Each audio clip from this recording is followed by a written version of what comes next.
Pemirsa, pasca dinyatakan tenggelam kapal selam KRI Nanggala 402, kini tinggal menunggu dievakuasi. Bagaimana kemudian skema pengangkatan yang mungkin dilakukan untuk mengevakuasi KRI Nanggala 402 dari perairan dengan kedalaman 800 meter lebih? Kami hadirkan dalam dialog Nusantara siang berikut ini.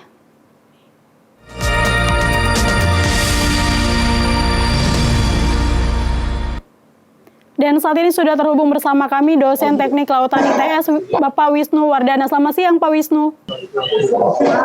Selamat siang, Mbak. Baik, Pak. Terima kasih sudah terhubung bersama kami. Baik, Pak Wisnu, ini sebelum membahas mengenai evakuasi Badan KRI Nanggala 402, sebelumnya Kepala Staf TNI Angkatan Laut Laksamana Yudo Margono mengatakan bahwa KRI Nanggala 402 dinyatakan terbelah menjadi 3 bagian. Dari analisa Anda, Pak Wisnu, mengapa ini bisa terbelah menjadi 3 bagian, Pak?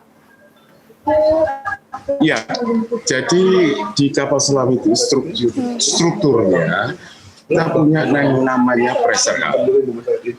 Pressure hull ini adalah kalau kita bayangkan semacam telur gitu ya. Jadi di dalam kapal selam itu ada telur di dalam yang melindungi kita dari hydrostatic pressure yang kuat dari luar. Telur itu, konstruksi telur itu di dalamnya ada sekat. Kalau kemudian kapal Nanggala itu dari tekanan 200 meter atau 20 bar jadi 838 atau 83 bar itu adalah meremas pada telur tersebut. Telur tersebut kayak diremas, dikompres begitu ya, dengan tekanan yang sangat tinggi sampai tekanan di luar batas kemampuan dari kapal selam itu untuk bertahan gitu. Kenapa kemudian dia pecah menjadi 3? Karena ada sekat-sekat kuat di situ. Sekat-sekat kuat itu kalau sebelahnya itu mendapatkan tekanan 83 bar, itu hancur, pressure hull-nya hancur, sehingga patah di sekitar sekat-sekat itu. Demikian juga di bagian tengah, kalau itu diperkes atau ditekan dengan tekanan 83 bar, dia juga akan pecah di situ di sekitar sekat-sekat kuat dari pressure hull tersebut. Makanya disitulah kemudian Nanggala ini bisa terpecah menjadi 3. Terpecahnya itu berarti dikarenakan hydrostatic pressure yang sangat besar yang bisa memecahkan struktur dari kapal selam tersebut. Baik, Pak Wisnu, di Peraturan Menteri Perhubungan Nomor 71 Tahun 2013 Pasal 4 mengharuskan badan kapal yang tenggelam diangkat dari dasar laut. Jika ada KRI yang tenggelam, bagaimana ini seharusnya? Apakah memang mestinya harus diangkat? Untuk kasus KRI Nanggala 402 yang tenggelam di kedalaman 800 meter lebih ini, apakah masih bisa dievakuasi, Pak Wisnu? Dan juga dalam konteks kecelakaan militer, evakuasi yang dilakukan ini apakah sama dengan evakuasi kecelakaan sipil, Pak? Ya, tapi agak beda ya. Agak bedanya pertama karena kalau menurut saya memang harus dievakuasi. Yeah. Yang pertama adalah evakuasi dari kru itu. Ini yang paling penting bagi saya. Karena kita berhadapan dengan keluarga kapal selam, kita berhadapan dengan sanak famili dari mereka. Mereka adalah anak-anak terbaik dari kita dan segala hal-hal yang memuliakan mereka. Oleh karena itu, hal pertama yang perlu diusahakan adalah evakuasi dari kru. Iya. Itu. Setelah evakuasi, maka kita berharap yang lain adalah keputusan politik untuk bagaimana kita mengangkat dari rangka Nanggala yang tenggelam ini. Baik, Pak Wisnu. TNI Angkatan Laut, Pak, berjanji akan mengevakuasi Badan KRI Nanggala 402 sambil menunggu rencana evakuasi tersebut. Kira-kira skema seperti apa yang memungkinkan dilakukan pemerintah kita untuk mengangkat badan kapal KRI Nanggala 402 yang tenggelam di kedalaman 838 meter, Pak Wisnu? Iya, kenapa Mbak? Sorry, saya tidak dengar, agak terputus tadi. TNI Angkatan Laut kita berjanji akan mengevakuasi badan KRI Nanggala 402. Sambil ini kita menunggu rencana evakuasi tersebut, kira-kira ini skema seperti apa yang memungkinkan dilakukan pemerintah untuk mengangkat badan kapal KRI Nanggala 402 yang tenggelam di kedalaman 838 meter dengan kondisi tadi terbelah menjadi 3 bagian, Pak Wisnu? Oke. Terbelah menjadi 3 bagian, berarti katakan rata-rata pecahannya itu kan 500 tonan ya. 500 ton itu harus diangkat ke permukaan. Berarti di sana ya, dalam proses mengangkat badan kapal itu, saya perkirakan ada metode. Yang pertama kita menggunakan pelampung, di mana pelampung itu dilekatkan pada bagian dari struktur Nanggala itu. Kemudian pelampung disuntik udara, dia bisa melayang mengangkat itu ke permukaan. Di permukaan ini kan harus siap-siap untuk mengangkat ini ke atas barji itu. Jadi dari bawah diangkat dengan pelampung, kemudian dari pelampung itu diangkat ke arah barji yang tersedia di permukaan. Itu adalah cara yang pertama. Cara yang kedua adalah langsung kita itu menderek. Jadi kita meletakkan sling-sling atau rantai-rantai di badan kapal Nanggala itu, kemudian ditarik ke atas, ditarik dengan krin-krin yang besar, kemudian diangkatlah dia pelan-pelan, kemudian diletakkan di atas tongkang-tongkang. Kita bisa menggunakan cara satu, bisa menggunakan cara dua, dan juga bisa menggunakan kombinasi dari kedua cara tersebut. Untuk kasus KRI Nanggala 402 ini, Pak, kalau dari analisa Anda, dari 2 cara tadi yang disebutkan, cara mana yang mungkin dilakukan? Dan pertanyaannya juga, apakah kita mampu? Oke. Ya, bagaimana Pak? Ya, dua-duanya bisa dilakukan, tergantung nanti peralatan-peralatan apa yang tersedia itu di permukaan. Ada bantuan-bantuan dari negara sahabat, di mana kita bisa memakai itu, nantinya bisa kita koordinasi bagaimana bantuan-bantuan tersebut kita laksanakan dengan tujuan untuk mengangkat Nanggala itu. Baik, Pak Wisnu, tadi setelah skema yang Bapak sebutkan tadi, apakah kalau dilihat dari kondisi sekarang, apakah kita mampu melakukan proses evakuasi sendiri dan apakah kita ini punya alat-alatnya, Pak Wisnu? Dan untuk melakukan proses evakuasi ini, apakah juga diperlukan koordinasi ataupun kerjasama dengan negara tetangga? Saya kira begitu, karena meskipun kita punya alat ya, kebetulan kalau saya lihat alat kita itu ada tongkang, tapi peralatannya kita masih tanda tanya ya. Jadi kita itu masih perlu bantuan dari luar, karena apa? Kan mereka punya pengalaman untuk mengangkat itu. Itu yang penting, karena kita berada pada kedalaman 800 kedalaman itu tidak mudah kita mempersiapkan proses pengangkatan itu. Itu diperlukan pengalaman dan itu diperlukan segala macam yang ada di sana. Jadi ini diangkat di situ dengan menggunakan robot-robot. Kita harus masuk ke dalam Nanggala dengan menggunakan robot-robot. Karena manusia bisa tidak mungkin bisa melakukan pekerjaan itu karena kedalaman. Baik, Pak Wisnu, ketika kapal selam KRI Nanggala 402 dinyatakan tenggelam dan ke-53 krunya juga oleh pemerintah dipastikan gugur. Jika ingin menyoroti kondisi alutsista kita saat ini, bagaimana sebenarnya Pak, terutama untuk kapal selam? Ya, kapal selam itu kan produksi tahun 80 ya. Iya. Jadi Cakra dan Nanggala itu adalah 2 kapal selam yang diproduksi pada sekitar tahun 80. Pada saat tahun 80 itu memang sudah ada prosedur operasi di kapal selam itu. Sudah disusun bukunya, ada bukunya itu. Baik untuk evaluasi maintenance rutin maupun overhaul total dari kapal selam itu. Nah, kita sekarang pada usia 40 tahun kapal selam. Yeah. Berarti prosedur itu harus kita perketat. Karena peralatan-peralatan yang di sana itu banyak yang masih mengandung teknologi tahun 80 itu. Maka kita harus selalu terus di dalam maintenance alat-alat alutsista yang berumur tua harus selalu meremajakan mereka. Jangan sampai kita itu terbebani dengan teknologi-teknologi lama. Kalau ada spare part yang nggak ada, scrap semua. Diremajakan kembali kapal ini. Jangan sampai kita itu terbelenggu pada teknologi-teknologi lain. Baik, Pak Wisnu, selain kapal selam KRI Nanggala 802 yang usianya ini 42 tahun, kita juga punya kapal selam KRI Cakra 401 yang juga ini sudah dioperasikan sejak 40 tahun lalu, Pak Wisnu. Pertanyaannya untuk kapal selam, normalnya ini Pak, batas usia kapal selam sampai berapa lama digunakan, Pak? Kapal selam itu tidak gantung pada usia, ya memang ada batasnya, tapi kalau usia katakan 30 tahun, 40 tahun itu masih bisa dianulir ya dengan peremajaan tadi. Jadi kapal selam boleh 40 tahun, tapi kalau dia remaja terus ya masih bagus kondisinya. Bagi saya Nanggala itu bagus kondisinya.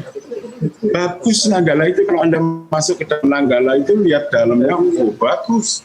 Tetapi ya itu, ada hal-hal lain yang di luar tangan-tangan kita yang menyebabkan kecelakaan dari Nanggala itu.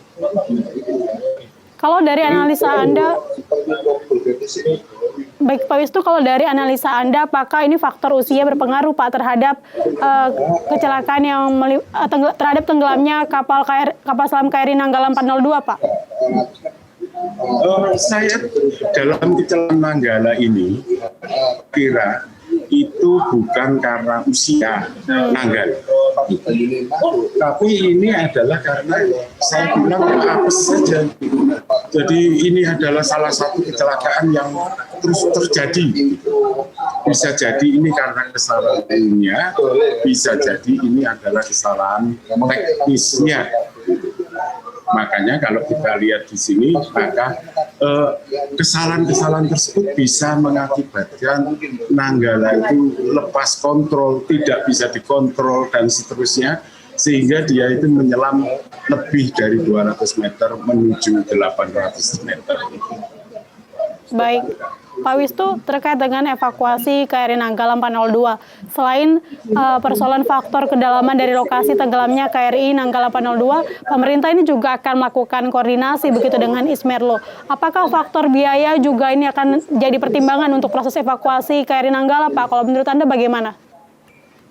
Ya, memang evakuasi itu tidak ujung-ujungnya juga ada duit di situ. Pasti kita memerlukan biaya untuk itu. Tetapi kita tidak tahu apakah Ismerlo itu membantu dalam kapasitas dia itu 100% biaya atau 50% biaya. Semuanya adalah faktor negosiasi di sana. Nah, tapi kita juga mengatakan, ya saya mengatakan bahwa bantuan itu bagaimanapun perlu bagi kita. Kita tidak punya pengalaman kecelakaan kapal selam. Mereka punya beberapa kecelakaan kapal selam yang mereka bisa mengatasi itu, dan dengan pengalaman itu mereka bisa pakai untuk mengevakuasi Nanggala itu. Baik, Pak Wisnu, ini tenggelamnya kapal selam KRI Nanggala 402 ini berada di kedalaman 800 meter lebih. Kalau melihat dari kondisi ini tentu tidak mudah untuk melakukan proses evakuasi. Lalu ini kondisi seperti apa Pak yang melihat kondisi laut di perairan Bali ini, kondisi seperti apa yang bisa kita katakan untuk mempermudah proses evakuasi, Pak Wisnu? Ya, maaf ya, Anda tidak boleh membayangkan dasar laut itu kayak lapangan sepak bola yang rata begitu ya, sehingga Nanggala itu mendarat di permukaan yang rata begitu. Permukaan dasar laut itu ya seperti kita di darat ini, di situ ada gunung, ada lembah, ada sungai, ada palung juga. Baik. Jadi sama sekali tidak rata. Ada kemungkinan bahwa Nanggala ini dengan dia meluncur dari 200 meter ke 800 meter itu, dia itu jatuh ke palung, jatuh ke arah nyelempit, ke arah berbatuan di sana. Yang kenapa saya berkesimpulan itu? karena mencari lokasi Nanggala itu sudah hati-hari loh, susah juga mencari lokasi Nanggala itu. Dan mencari lokasi Nanggala yang susah itu tidak mungkin dilakukan dengan peralatan canggih, bantuan dari Singapura, Malaysia, Australia, dan lain-lain. Dengan mudah mereka itu menemukan lokasinya. Dan karena sulitnya mereka menemukan lokasinya itu, maka saya berkesimpulan, Nanggala ini tersembunyi. Posisinya itu tersembunyi. Jadi dia itu di sonar, disisir ke sana, nggak ada, balik lagi sisir ke sana, balik lagi sisir ke sana, sampai dia bisa menemukan lokasi dari Nanggala tersebut. Baik, Pak Wisnu, untuk negara maritim seperti Indonesia yang memiliki laut luas, idealnya ini Indonesia memiliki berapa kapal selam, Pak? Namun jangan dijawab dulu, Pak, kita akan beri sejenak. Pemirsa, dialog Nusantara Siang akan kami lanjutkan usai jeda.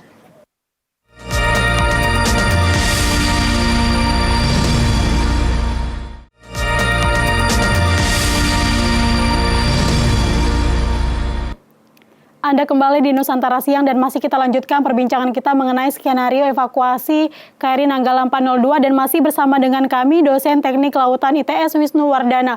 Pak Wisnu, kita lanjutkan perbincangan kita, Pak. Tadi sebelumnya saya mengatakan untuk negara maritim seperti Indonesia yang memiliki laut luas, idealnya ini Indonesia harusnya memiliki berapa kapal selam, Pak? Kita sebelumnya sudah punya, selain KRI Nanggala 402, kita punya 4 kapal selam lainnya, di mana dua diantaranya ini sudah berusia tua, yaitu KRI Nanggala 402 dan juga kapal selam Cakra 401, Pak. Ya, jadi kalau kita lihat ya, perkara pertahanan laut Indonesia, kita harus melihat dulu bagaimana pintu laut dari geografis kita. Di sana ada Selat Malaka, di sana ada Selat Karimata, Selat Sulawesi atau Selat Kalimantan, ada juga lautan Halmahera, Papua, kemudian di selatan ada pintu-pintu juga, di sana ada pintu dari Timur Timur, Bali, dan seterusnya, sampai Selat Sunda. Nah, kalau melihat pintu-pintu itu, saya khawatir, saya yakin bahwa kita itu seharusnya punya minimal 24 kapal selam. Kenapa 24? Karena Anda hitung sendiri, pintu-pintu itu sekitar 12 atau sampai 15 pintu-pintu laut itu. Dan itu harus dilindungi oleh kapal-kapal selam kita itu. Dan kalau kita lihat juga ya, bahwa kapal selam seri Cakra, Nanggala, Alugoro, dan mereka adalah desain kapal selam dengan panjang 60 meter. Panjang 60 meter ini untuk laut dalam gitu. Jadi laut di Indonesia Timur. Nah, Indonesia Barat bagaimana? Indonesia Barat itu kedalaman lautnya cuma 100 meter maksimum itu. Berarti kalau kapal selam ada di sana, dia harus berlayar katakan di sekitar 50 meter saja. Kapal selam menyelam di sekitar 50 meter itu kelihatan dari atas, sudah kelihatan dari pesawat. Loh, itu kapal selam Indonesia. Loh, kapal selam kalau sudah kelihatan sosoknya, berarti fungsi kapal selam itu sudah tidak ada. Karena keunggulan kapal selam itu karena faktor detectability-nya. Kemampuan dia tidak terdeteksi, dia bisa sembunyi di bawah laut. Dia bisa keliaran di dasar-dasar laut kita. Tapi kalau dia kelihatan dari atas, maka fungsi kapal selam ya nggak ada sudah. Makanya itu untuk Indonesia bagian barat, kita perlu desain kapal selam yang kecil, 20 meter, 25 meteran. Supaya pada saat dia tenggelam di 50 meter itu, orang lain atau musuh-musuh kita itu melihat, oh itu ada ikan paus itu. Kayak ikan paus, kapal-kapal selam kecil itu. Jadi di sini saya menyimpulkan bahwa di Indonesia bagian barat perlu kapal-kapal kecil, di Indonesia bagian timur perlu kapal-kapal besar seperti kelas Cakra, Nanggala, Alugoro, dan seterusnya. Baik, Pak Wisnu, baik. Baik Pak, ini untuk berapa lama terkait pembelian, perawatan, hingga untuk mempensiunkan sebuah alutsista terutama di sektor laut, Pak? Ya, kalau mereka sudah tidak visible lagi, Kalau mereka itu dari segi strukturnya sudah nggak bisa mengatasi lagi, kemudian dari segi mesinnya dia nggak bisa mengatasi lagi, maka komponen-komponen dari alutsista lama ini harus disekrap, digantikanlah dengan komponen-komponen yang baru, yang spare part-nya masih ada, sehingga kapal selam lama itu bisa kita remajakan kembali. Itu yang penting, karena peremajaan alutsista lama itu tidak berarti berkonotasi kita harus beli kapal selam baru, tapi yang lebih penting adalah bagaimana kita meremajakan kapal-kapal selam itu supaya dia spare part-nya ada, dia mengandung teknologi kekinian, tidak teknologi tahun 80, tapi teknologi kekinian ini yang terus selalu harus kita pertahankan di dalam alutsista kuno. Ini artinya untuk alutsista ini sebaiknya yang dilakukan adalah melakukan peremajaan, Pak, seperti itu daripada melakukan penggantian. Ya, penggantian itu artinya kita meremajakan itu tadi. Jadi kapal selam kuno ini yang mengandung teknologi lama, ya, yang spare part-nya sudah menipis di pasaran misalnya, ya kita harus ganti itu. Komponen itu kita ganti semua dengan komponen-komponen baru, sehingga spare part-nya itu masih ada di pasaran. Baik, terakhir Pak Wisnu, sebagai closing statement, selain tenggelamnya KRI Nanggala 402 di tahun 2020, kapal perang milik TNI Angkatan Laut KRI Teluk Jakarta 541 ini juga tenggelam di perairan Masalembo. Lalu apa yang bisa kita evaluasi dari kecelakaan kapal milik TNI Angkatan Laut, Pak Wisnu? Ya, begitu tadi, Mbak, bahwa alutsista kuno, alutsista kunonya lebih dari 50%. Jadi dia itu harus selalu diremajakan tadi itu, supaya kecelakaan tidak terjadi, supaya dia spare part-nya ada, kalau ada itu langsung bisa diganti dengan yang baik, dan seterusnya. Tapi kalau kita masih mengandung teknologi lama, maka kita masih mengandung teknologi tahun-tahun 80-an. Dan itu berat, semakin lama semakin spare part itu semakin berat, pasti. Dan bisa jadi juga produsen dari spare part ini sudah nggak ada, pabriknya sudah tutup, dan seterusnya, Pak. Pasti akan menanggung risiko seperti itu. Oleh karena itu, perlu peremajaan itu dalam arti bahwa komponen apapun yang ada pada alutsista kita itu adalah komponen yang up to date secara teknologi. Kemudian di samping itu, kalau sudah up to date secara teknologi, SDM ini juga harus kita rancang terus, kita tingkatkan terus kemampuannya, supaya dia bisa mengakomodasi teknologi baru. Baik, Pak Wisnu. Baik, Pak Wisnu, ini tentunya menjadi harapan kita bersama untuk proses evakuasi KRI Nanggala 402 ini dapat segera dilakukan, utamanya proses evakuasi terhadap 53 kru KRI Nanggala 402. Pak Wisnu, terima kasih sudah berdialog bersama kita di Nusantara Siang. Pak Wisnu Wardana, dosen teknik Lautan ITS.